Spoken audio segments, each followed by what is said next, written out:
¿A quién preguntar en busca de ayuda? Todos nosotros, los seres humanos, en distintos momentos de nuestras vidas, nos encontramos con la necesidad de pedir ayuda, ya sea en la forma de un conocimiento, ya sea en la forma de una orientación, para resolver alguna inquietud, algún problema, o inclusive para resolver un problema científico. Solicitamos ayuda, ayuda de otro que tenga más conocimientos que nosotros, y muchas veces sin darnos cuenta recurrimos a alguien más, pero a alguien que no tiene nombre ni apellido, alguien que no se encuentra afuera, pero que se encuentra en nuestro interior. A ese otro que preguntamos muchas veces silenciosamente, muchas veces en forma de palabras, pero sin darnos cuenta, Jung lo llamó el inconsciente colectivo. Vamos a hablar hoy de la ciencia del inconsciente colectivo. Es decir, que hay en nosotros, en todo ser humano, no conscientemente, una sabiduría ancestral, una sabiduría atemporal que trasciende el presente, va más allá del pasado y del futuro. Vamos a hablar de la ciencia del inconsciente colectivo, como Carl Gustav Jung llamara a ese poderoso nivel de la mente humana que está en todos y que es idénticamente igual en toda la humanidad. Todos tenemos la posibilidad de acceder a ella, pero ella, esa mente, accede a nosotros todos los días. Vamos a hablar de esto desde el Escarabajo de Oro de la Escuela de Psicología y Filosofía Aztlán, con más de 60 años enseñando diferentes métodos, herramientas y técnicas de psicoterapias transpersonales, y los vamos a invitar a ustedes también a estudiar estos métodos. Les damos la bienvenida, ya comenzamos.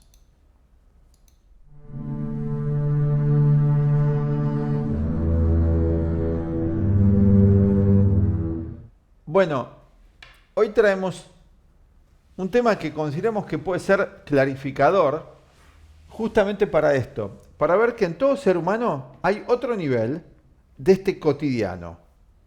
Hoy la gente lo busca a eso sin darse cuenta de muchas formas, muchas que son destructivas, sin darse cuenta está buscando eso algo más, eso algo que lo trascienda, que trascienda esta conciencia suya cotidiana que es la conciencia del ego.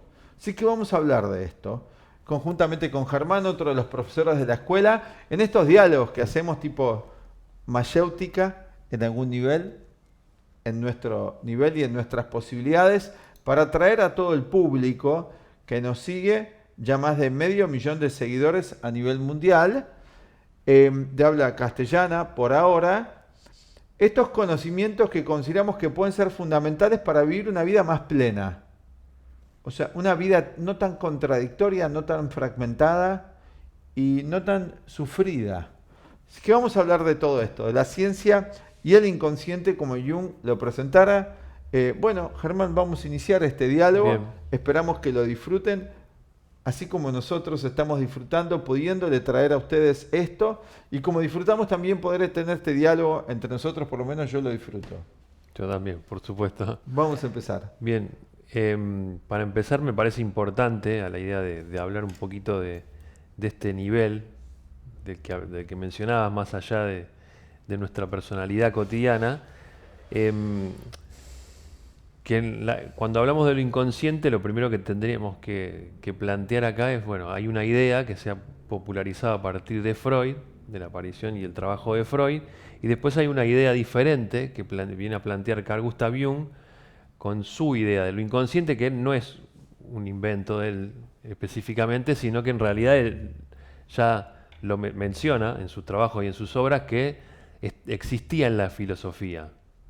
Y él lo trae y lo rescata de ese conocimiento. ¿En qué se diferencian estas dos ideas para que lo podamos entender mejor o que el público lo pueda entender mejor? Bueno, obviamente que hay dos ideas diferentes de lo que es lo inconsciente, o sea, Ujú. de lo que no es consciente en nosotros, Sí, siendo que em, esta es una palabra que se empieza a usar nueva para otro nivel de la mente, aunque vos decías que sí estaba en la filosofía, que es cierto, von Hartmann y Carus hablaban de lo inconsciente, von Hartmann, este filósofo, habló de lo inconsciente, inclusive Kant menciona lo sí. inconsciente, eh, pero ya existía esta idea de lo inconsciente muy antiguamente en la filosofía griega. Lo podemos encontrar si no nos apegamos a las denominaciones, a los nombres. Cuando estudiamos la filosofía en Grecia, podemos ver que hay una mente más allá de la mente común, de la mente racional, o de la mente emocional, o de la mente instintiva. Ellos hablaban de varios niveles de mente, igual que en la filosofía de la India. Había una mente más profunda. Esto está, por ejemplo, en la psicología budista fundamentalmente. Está también en las enseñanzas de Patanjali. Esto, una idea de una mente más profunda, una mente más allá de la mente identificada con lo físico. Bueno, Jung va a retomar esta idea antiquísima, no la va a inventar él, y la va a asociar a la palabra inconsciente. O sea, que es una mente de la cual no somos conscientes, pero que es parte de nosotros. Bueno, Freud también va a hablar de una mente inconsciente que va a descubrir en su clínica. Como médico, como neurólogo, va a ir estudiando con los pacientes que él va atendiendo, con diferentes problemas psicosomáticos, que se crea ese término también, que es un término que viene también de Grecia, de cómo la mente afectaba el cuerpo. Empieza a ver trastornos nerviosos, que él dice nerviosos, en sus pacientes, y a partir de ahí descubre que hay algo más que la mente de todos los días que está causando estos trastornos. Porque en muchos casos no encontraba las causas del trastorno de estos pacientes en las cuestiones conscientes que la persona recordaba o había vivido. Entonces deduce Freud junto con Breuer que hay algo más. Bueno, en el caso de Freud, ese algo más va luego a quedar reducido a los factores reprimidos, factores que supuestamente la conciencia del yo reprime por conflicto, por incompatibilidad con la época en la que se está viviendo. Jung, que trabaja con Freud un tiempo y es colaborador de Freud, donde reconoce la importancia de que Freud ya hablara de una mente diferente a la mente de todos los días, le reconoce esto como algo muy importante, el haber descubierto esto, pero Jung ya conocía esto también y hacía investigaciones análogas. Cuando Jung va a trabajar con Freud en 1906, ya era un médico y era psiquiatra, ya había investigado lo inconsciente en su sentido patológico, pero acá a Jung le va a interesar otro nivel del inconsciente, el nivel no patológico. Va a decir que hay un nivel más allá de lo patológico, más allá de lo reprimido. Y este nivel más profundo de lo inconsciente lo va a encontrar Jung en las antiguas filosofías y psicologías. No se llamaban psicologías, pero lo va a encontrar, por ejemplo, en la metafísica de los antiguos egipcios, lo va a encontrar en el budismo, lo va a encontrar en el taoísmo y lo va a encontrar también en la tradición gnóstica occidental y en la alquimia. Un nivel más profundo de la mente que tiene sabiduría y conocimiento total, que no es efecto de lo que reprimimos, sino que es autónomo, es superior a la conciencia del ego y es una especie de sabio, hombre, mujer, no tiene sexo, que habita en todos nosotros. Otra conciencia, un doble de nuestra conciencia de todos los días, pero muy superior a esta de todos los días. Y esta conciencia superior funciona con arquetipos. Esta es como la idea básica. Y qué importante, si Jung tenía razón, estamos convencidos nosotros que sí, si Jung tenía razón, qué importante poder recurrir a esa mente para todo lo que necesitamos en nuestra vida. Claro, y a partir de esto, para tratar de demostrar este nivel de la mente, ¿no? que es una inteligencia en sí misma y que va produciendo muchos procesos, él, dentro de esas demostraciones o investigaciones que hace, explica que el inconsciente tiene una función creadora de símbolos, ¿sí? Da demostraciones de muchos ejemplos. Por ejemplo, encuentra en estos símbolos en varias mitologías, ¿no? De diferentes pueblos que son inconexos entre sí, hace investigaciones, ¿no? Como decía recién, de diferentes culturas de Oriente, de Occidente. Encuentra también en la literatura, ¿no? En el arte y también en sueños de muchos pacientes, que se producían los mismos símbolos. Entonces, ¿qué explicación encontraba él con respecto a esto, ¿no? ¿Por qué él dice que esto es producido por una inteligencia superior? Bueno, lo interesante es que vos hablás acá, que mencionando lo que dice Jung, de que el inconsciente colectivo crea símbolos. Si pensamos en crear algo, nosotros, hay dos ideas de lo que es crear algo en la actualidad. Una es la atea materialista. En la visión atea, Claro. o sea, donde no hay nada superior, somos los hombres los que creamos todo. Claro, eso. O se dice la naturaleza, pero no se piensa muy profundamente qué es esto de la naturaleza que crea, ¿no? Porque sí se acepta que nosotros no creamos a los animales, pero se dice que la selección natural lo hace, se hace solito. Sí. Por mezcla de virus, de bacterias, se va creando toda la vida solita. Esa es una visión de lo que es la creación de algo. Por otro lado está la idea de las religiones monoteístas, donde la creación es un Dios creador que crea las cosas. Pero acá Jung agrega un tercer factor, que no niega a los otros dos. Esto es lo extraordinario de la psicología Jung. Es maniquea.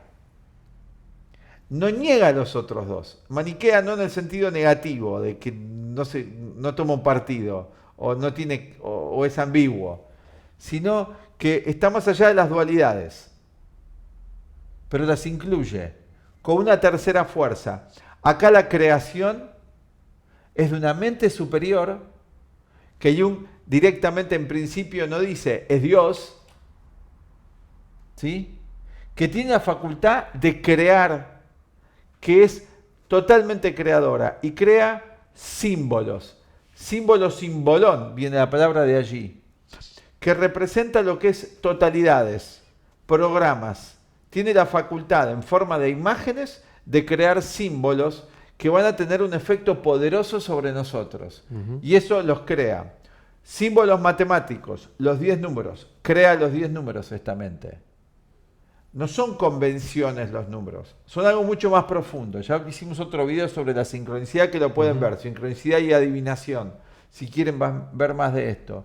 Crea también todo lo que son las diferentes 4 ramas de los caminos de la evolución humana que hablaban los antiguos, que eran la ciencia, el arte, la filosofía y la espiritualidad. Crea símbolos en todas esas 4 expresiones de la existencia y de la vida. Tiene un poder extraordinario y si crea símbolos, estos símbolos obviamente mueven a nuestra conciencia. Por ejemplo, los símbolos de la cruz, muchos símbolos que hay. El árbol como símbolo también, las matemáticas como símbolos, el lenguaje como expresión de símbolos, de ideas, también tiene un factor simbólico el lenguaje y así mucho más. Así que este inconsciente es creador. Qué importante entonces que haya una mente creadora. Ya no necesitamos hablar directamente ni de Dios, necesitamos tomar la otra posición extremista de que las cosas se hacen solas, porque no tiene ningún sentido que nada se haga solo. No existe nada en el universo que se haga solo. Siempre es necesario un agente para que lleve a cabo una acción. Hay un sujeto. ¿Cuál es el sujeto de todo lo que se crea? ¿Quién es el sujeto? Claro. Y importante lo que mencionás porque, claro, la creencia es que los hombres crean, ¿no? En el arte, estos símbolos que se reproducen a pesar de que sean muy similares o semejantes, ¿no? En diferentes culturas. Por ejemplo, las pirámides de Yucatán y las de Egipto, o los mitos. O los mitos, que está la figura del héroe, del sabio. O la estructura de sus No, dioses, porque vos tenés los mitos americanos, tenés los mitos vikingos y tenés los mitos de los hindúes o de los chinos y todos tienen análogas estructuras de divinidades y son equidistantes en tiempo y en espacio. No son equidistantes, son distantes en tiempo y en espacio. Todas tienen trinidades. Todas tienen trinidades, por ejemplo, arquetipos que ven estos símbolos, emergen los mismos símbolos. Claro. Inclusive también lo veía Jung en personas psiquiátricas que él atendía, que veía que en algunas, no en todas, emergían estos símbolos milenarios en su conciencia, inclusive símbolos de la alquimia, descubrió en pacientes de él a través de sus sueños o visiones que tenían. En nombres modernos, nosotros también trabajando con muchos alumnos nuestros que han expresado esta manifestación de símbolos arquetípicos que emergen en su conciencia, muchos siendo ateos, emergen estos símbolos y tienen una poderosa influencia de transformación sobre ellos. Lo hemos visto también. Claro, y en este proceso de tratar de demostrar de que hay algo más que es lo que produce esos símbolos, él explica que todos estos símbolos siguen un modelo, una estructura, ¿no?, que impulsa al individuo, ¿no? Y por sobre todo el significado es que el individuo o la persona se complete, ¿no?, que tienen un efecto curativo. Bueno, completamente. Lo podemos ver esto en los símbolos espirituales o religiosos que ¿qué finalidad tienen? Las parábolas están expresadas en símbolos, las parábolas de Cristo, pero también hay parábolas en el budismo. También hay en el budismo zen, en el budismo tibetano, en el hinduismo, también hay parábolas, o sea, enseñanzas a través de imágenes, a través de símbolos. Tienen un efecto transformador, o ciertas, no todas las expresiones artísticas, ciertas edificaciones arquitectónicas que producen transformaciones profundas de la conciencia. Todo esto Jung lo investigó. Formas mandálicas que emergen espontáneamente desde el inconsciente a la conciencia del ego, a través de sueños o visiones. Todo esto tiene un poder transformador, un poder curativo. Por ejemplo, estaba Jung cuenta de los indios Tao. Tiene una medicina donde la persona dibujaba en un mandala en la arena. Y este mandala, la persona entraba en el mandala y a través de ahí revivía un mito. El chamán o el cacique o el guía le iba relatando el mito del héroe, de la enfermedad que padecía el héroe y cómo se curaba. La persona se identificaba con esos símbolos que estaban, por un lado, dibujados en el mandala de arena en el piso, y por otro lado en el relato, que era un relato de poder, como dice también Castaneda. En este relato de poder, que tiene poder porque expresa símbolos profundos y no de lo reprimido, no de algo social, sino símbolos de lo inconsciente colectivo. Entonces el símbolo del inconsciente colectivo es poderoso y transformador, como es el de la cruz. O otros símbolos religiosos que tienen el poder de transformar y que no se pueden eliminar, que están. Bueno, la persona se curaba a través de la vida y de la identificación con todos esos símbolos. Eran transformadores, realmente. Muy bien.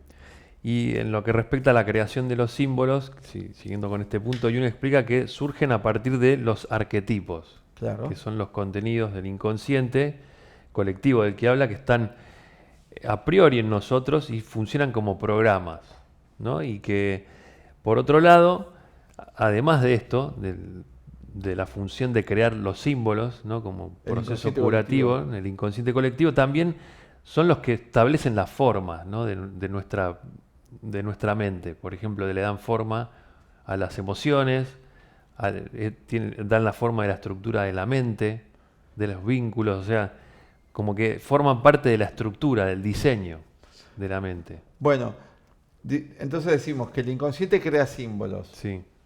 Pero detrás de esos símbolos están lo que son los arquetipos, los programas del diseño. Tengan en cuenta, por ejemplo, que es en el ser humano donde se manifiesta la creación de símbolos. Los animales no necesitan creación de símbolos, pero sí, sin embargo, tienen arquetipos, o sea, modelos y programas que se expresan como instintos. O las leyes biológicas en el mundo de las plantas, ¿no?, o las leyes del mundo mineral. Esos son sus programas. Pero en el ser humano, estos programas, estos arquetipos, se expresan de manera simbólica.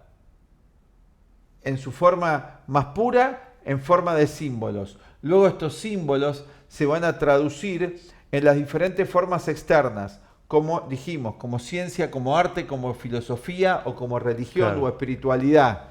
En la mentalidad humana estos símbolos se van a transformar en conceptos, en emociones, en sentimientos.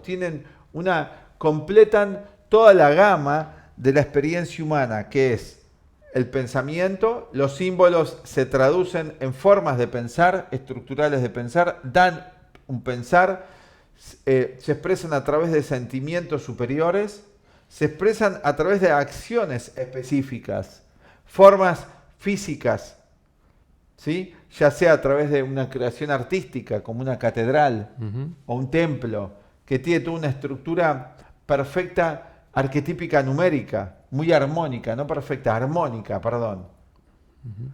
También se expresan inclusive los símbolos de formas sexuales, aunque no representan necesariamente el acto físico sexual, sino están hablando como los famosos templos de la India, donde tenemos las parejas teniendo relaciones, hablan de relaciones entre las energías de lo femenino y lo masculino, no necesariamente físicas, son formas simbólicas, que los occidentales cuando viajan a la India dicen, uy, estos tienen una especie de pornografía en sus templos, se horrorizaban los puritanos cuando viajaban en el siglo XVI en adelante con las imágenes que representaban formas simbólicas, no era literal. Bueno, todo esto son símbolos, por ejemplo, ¿no? Las relaciones amorosas entre el dios Shiva y la diosa Shakti, toda una simbología de las formas creativas universales masculinas y femeninas del Yin y el Yang, que los chinos eran más abstractos, lo representaban en la forma de este Tai Chi Tu, pero los hindúes lo representaban en la forma de dos dioses que eran Shiva y Shakti, o divinidades, mejor dicho, ¿no? Ujú. Entonces todo esto, pero los arquetipos son principios estructuradores, son como los fractales hoy de Mandelbrot, que son los 10 números y las 5 poderes regulares que dan forma estructural a todo lo manifestado, que están en todo lo creado. Hoy hay altas matemáticas, por ejemplo, esto que habla Mandelbrot de los fractales, que explica eso, cómo los números y los poderes regulares, los sólidos platónicos, los que hablaba Platón, estructuran todo lo que percibimos. Inclusive nuestro cuerpo mismo responde a una estructura arquetípica, la forma. Algo de lo cual Aristóteles también hablaba, que obviamente sabía esto y usaba también la idea de arquetipo, Aristóteles. Platón lo llama el mundo del noumeno, el mundo de las ideas. Entonces tenía Platón el mundo de las ideas, que hoy dicen, ay, el mundo de las ideas platónicas. Pero no, era muy práctica la idea que daba Platón, no era una cosa volada. Es un error esto, desde nuestro punto de vista, difundirlo así. Platón hablaba del mundo del noumeno, de las ideas, que descendía de velocidad, no se manifestaba externamente, no se creaba, descendía de velocidad y se manifestaba en el fenómeno o fenómenos. Muy bien. Bueno, y a partir de esto habla de que los arquetipos Jung, y acá es interesante diferenciarlo, actúan en nosotros como fuerzas creativas o destructivas, Ajá. ¿no?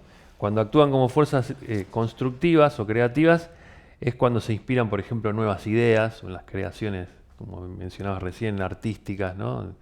En la música, arquitectónicas, y destructivas es cuando se transforma esas mismas ideas en dogmas o prejuicios Ajá. que impiden, o sea, obviamente, los nuevos procesos. ¿Cómo es que se da esto? ¿Por qué se da de esta forma? Bueno, ¿Es natural que se dé fíjate así? que en la mitología griega o en el budismo también, en el bardo Todol, tenés las deidades beatíficas, benéficas, y las que son terroríficas, y las que son terroríficas. Está esa dualidad.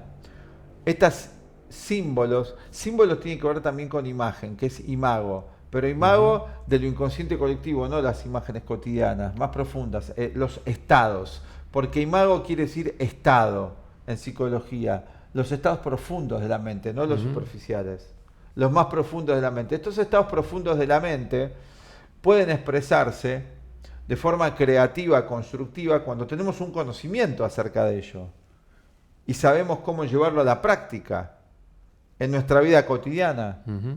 ¿Y cómo se llevaría a la práctica? En todas nuestras actividades diarias, en nuestras relaciones.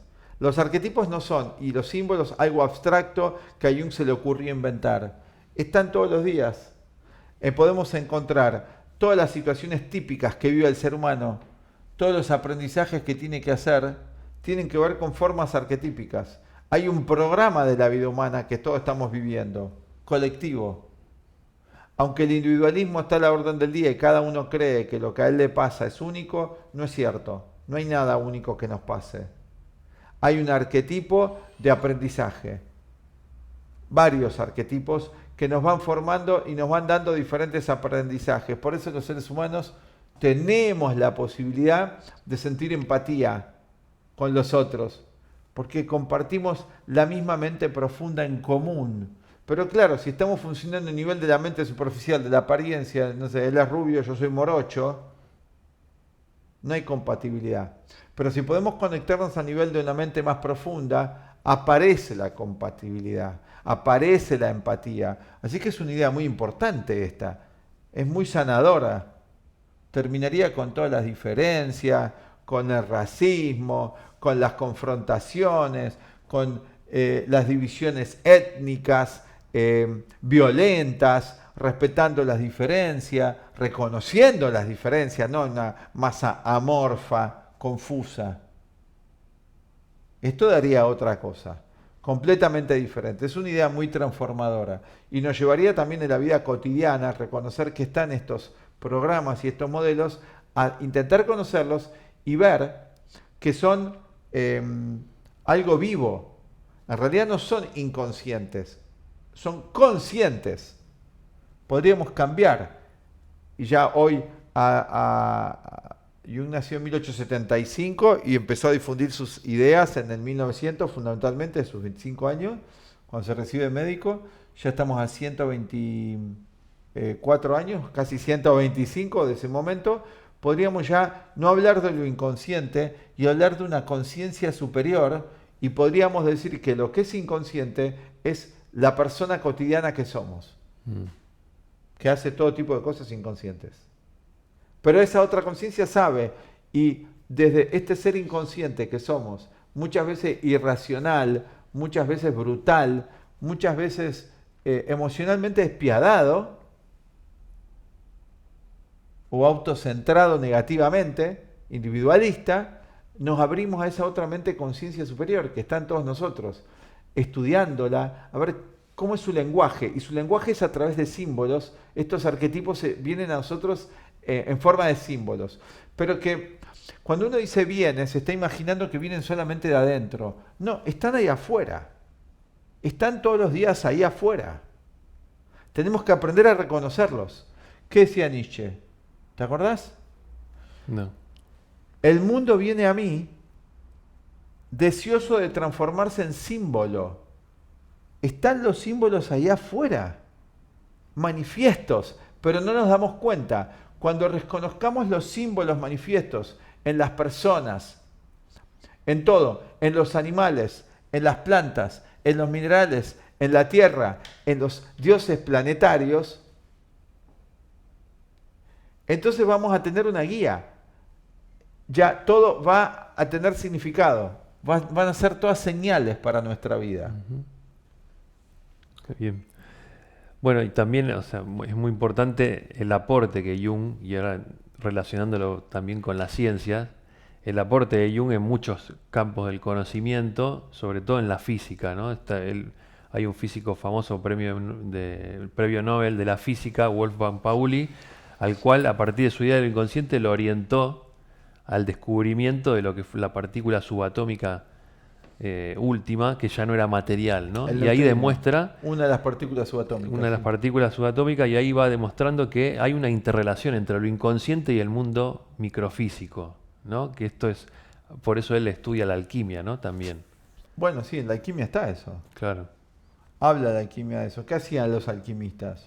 Y los alquimistas estudiaban en profundidad la naturaleza de la materia para descubrir, ¿no?, que hay una inteligencia detrás. No es que es algo muerto. El principio de la alquimia era así como adentro es afuera, así como arriba es abajo. Sí.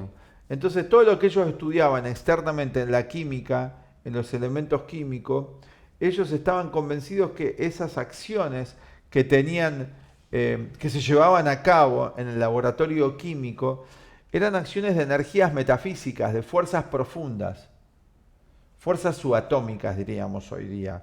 Y esas fuerzas subatómicas eran idénticas y correspondientes a las mismas fuerzas que a él lo movían a la investigación. A él, a su esposa y a la familia, que era toda una familia que investigaba en estos laboratorios. Donde todo esto que iban viendo, las transformaciones químicas, veían que eran proyecciones de la propia mente. ¿De la mente de quién? No del ego, no de ese inconsciente de lo reprimido, sino de la mente del inconsciente colectivo. Entonces el inconsciente colectivo, esto que decíamos antes, no solamente está acá adentro, sino que está en todo lo que existe. Por eso todo puede ser nuestro maestro a la vida. Está ahí. Y en realidad es nosotros también. Eso que está ahí afuera es nosotros también. En el budismo hay una idea, en el budismo zen, dice cuando el discípulo llega al satori, a la conciencia de iluminación, digamos, al satori, Sí. ya no hay yo y tú, no hay aquí y allá, hay aquí y aquí. En el inconsciente colectivo no hay localidad. El inconsciente colectivo que está en mí y que está en él, no está acá y ahí. Es no local, es otra dimensión, donde no hay distancia física. Nuestra mente no piensa en términos de dimensiones y eso es un grave error, porque las dimensiones están acá ya. Está la dimensión del mundo atómico que no la vemos, pero que no está en la misma dimensión que este mundo de 3D. Hay cuarta, quinta, sexta y séptima dimensión, hay múltiples dimensiones. Y es muy importante esto concebirlo, no como una idea fantasiosa medio de ciencia ficción. Es concreto porque ya hoy las dimensiones interactúan entre sí. O no hay acá ondas Wi-Fi y están interactuando y no las vemos y están afectándonos y muchos otros sistemas de energías que están en otras dimensiones. Bueno, el inconsciente colectivo está en la dimensión más profunda. Antes hablaba de la kaya, también en la filosofía de la India, sí. Claro, y a partir de esta relación entre la mente más profunda y el mundo físico, o microfísico, los fenómenos del mundo físico, él explica el principio de la sincronicidad, Uy, sí. ¿no? Que habla de que es una ley que opera, ¿no? Sin una causa aparente, pero que es del mismo nivel que la ley de Esa causa y causal. efecto, que es, ¿no? Esa causal. Es otra de las complementaria. complementaria a la ley de causa y efecto. Está dentro de la causa y efecto, por eso necesitaría muchas más explicaciones. Pero esa causal y muchos fenómenos de simultaneidad se dan por esta no localidad en la cual opera la ley de sincronicidad. Vos tenías algunos ejemplos, ¿no es cierto? Sí, está el ejemplo, en la historia se produce mucho esto, que en un momento específico del tiempo, en simultáneo, por ejemplo, dos investigadores descubren o elaboran una misma teoría o hacen una misma hipótesis. Y está el ejemplo famoso de Darwin, cuando elabora la teoría de la evolución de las especies y la supervivencia del más apto, que en simultáneo otro biólogo también, llamado Wallace, elaboraba la misma teoría, Bueno, este mismo, sin una conexión entre ellos. entre ellos sin comunicación, llegan a las mismas conclusiones porque captan algo que está como una necesidad de conocimiento para ese momento, Ujú. que luego se transforma en destructivo, que vos dijiste antes, en un dogma. Claro. Cuando se transforma en un dogma, se transforma en un problema, pero podría haber sido útil esa idea para ampliar algo de la conciencia colectiva. Ujú. Otra, Leibniz, el gran matemático que crea la Sí. primera calculadora, en simultáneo descubre el cálculo infinitesimal y en simultáneo Newton lo descubre, sin conexión entre sí. Los dos estaban trabajando sobre lo mismo y tienen la misma intuición. ¿Quién crea esa intuición? El inconsciente colectivo. Ahora, estos personajes reconocen que les viene esa información, ¿no? No es como muchas Claro. personas hoy día que se infla su ego y se lo atribuyen a ellos mismos, ¿no? Ujú. Y también, o sea, como estos ejemplos, dice que los conceptos científicos, Jung, provienen originalmente del inconsciente, que no son invenciones netamente de los humanos, y da el ejemplo, por ejemplo, de los conceptos en la física de espacio, tiempo, materia, energía y partícula, que esos originalmente fueron intuiciones o semi-mitológicos, explica él. Si podrías ampliar a qué se refiere. Bueno, sí, todo lo que crea, lo que surge. Hablábamos con vos para entender esta idea, ¿no? Que da Jung. Habría que pensar y ponerse en el lugar de cómo es la psicología del inventor, de lo que sea. ¿Cómo es su proceso, cómo es el proceso, no tanto de la psicología, perdón? ¿Cómo es el proceso técnico de descubrir algo? Cuando yo digo descubro algo, Estoy diciendo que no lo invento, sino que ya está ahí. que está ahí. O sea, la electricidad no se inventó. ¿Quién inventó la electricidad? Dios. Dios. O como lo quieran llamar ustedes. Algo superior. La persona que luego lo canaliza a través de una bobina de cobre, etcétera, descubre algo que está ahí. Descubre, ¿qué es? Descubre, quita el velo, hace consciente. Tal cual. Bueno, pero ¿cómo es que puede hacer consciente y cómo puede que antes eso no estaba? Porque el inconsciente crea el símbolo, emana una energía hacia la conciencia nuestra y nos inspira o nos da el dato. Así es como el inventor inventa. Él no lo inventa. El que lo inventa o el que lo crea es el inconsciente colectivo. Y luego hay un medium, ¿vieron? Como un canalizador, que es el científico o el artista, que de repente hace una extraordinaria catedral o crea una pieza como la de Bach. Hablamos de las formas artísticas, las formas científicas y demás, cuando corresponden a procesos armónicos, a procesos creativos, no destructivos. Porque también se puede expresar destructivamente, repito, cuando esto se transforma en algo mecánico, cuando el receptor no está preparado para poder traducir adecuadamente esa energía, porque nos tenemos que preparar, cada uno de nosotros, y eso hacemos en el curso, vamos preparando nuestro vehículo mental para poder recibir las ayudas internas y externas de los arquetipos. Internas y externas. Tenemos que preparar el vehículo. Y este vehículo se prepara ¿cómo? Con pensamientos más lógicos,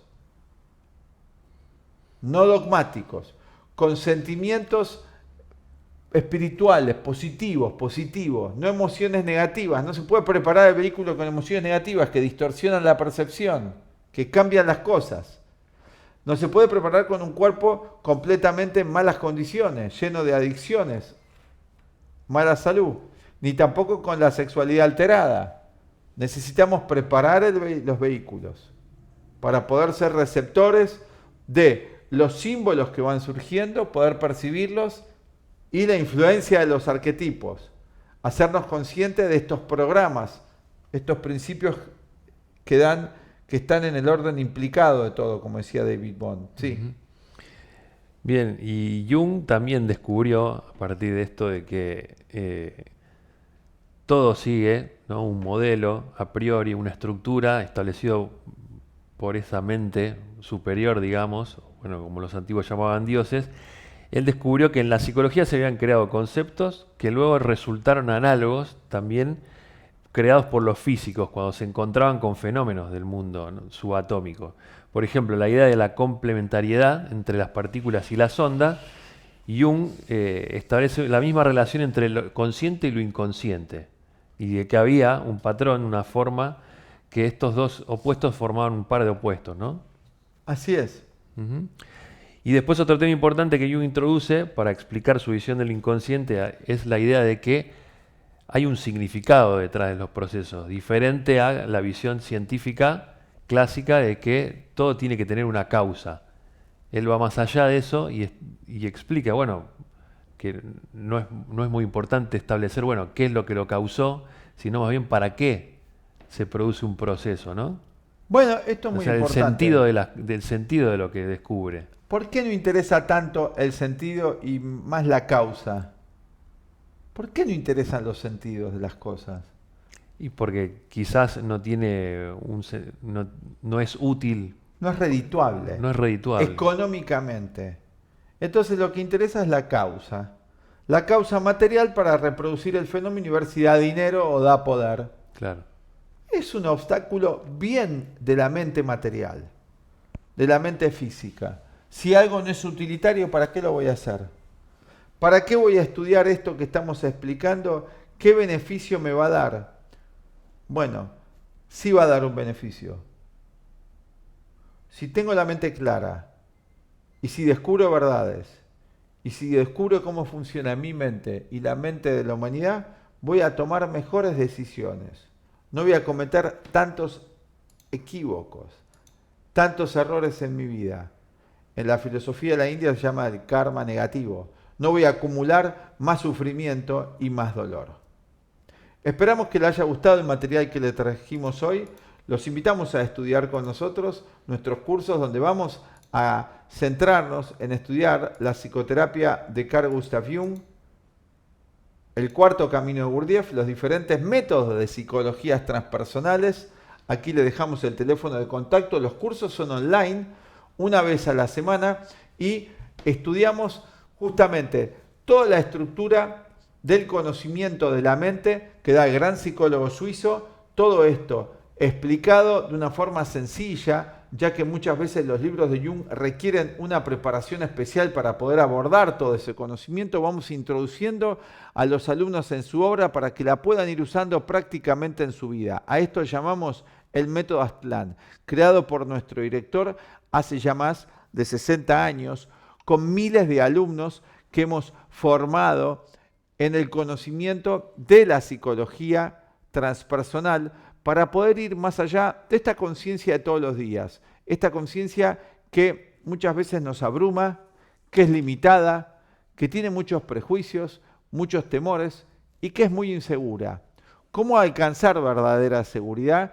Es una de las cosas que estudiamos en esta enseñanza. No podemos alcanzar verdadera seguridad sin un conocimiento más fundamental de cómo estamos constituidos como seres humanos. Bueno, todo esto vamos a explicar. Las clases son una vez a la semana, se dan online, hoy llegando a todo el planeta. Todos pueden estudiar con una computadora o un celular desde su casa lo que vamos explicando. Las clases son una vez a la semana en vivo. Para aquellos que no pueden estar en vivo en las clases, las mismas quedan grabadas luego de ser presentadas por 3 días para que se puedan estudiar. En cada clase damos la oportunidad al alumno de que pueda responder a las preguntas. Es terapéutica esta enseñanza, porque, como decía el Maestro Jesús, la verdad os hará libre. ¿Cuál verdad? La verdad de lo que es nuestra mente y la mente humana en general. Cuando conocemos bien, profundamente, toda la estructura de nuestra mente, conocemos también la mente de los otros seres humanos.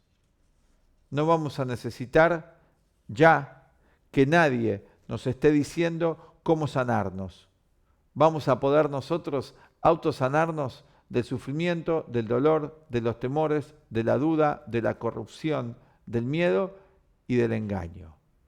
Y fundamentalmente en estos tiempos actuales, transformar la violencia. Esperamos que les haya gustado este material, les dejamos aquí la invitación y nos encontramos en las clases y en las otras entregas que vamos a estar trayendo en nuestro canal. Gracias.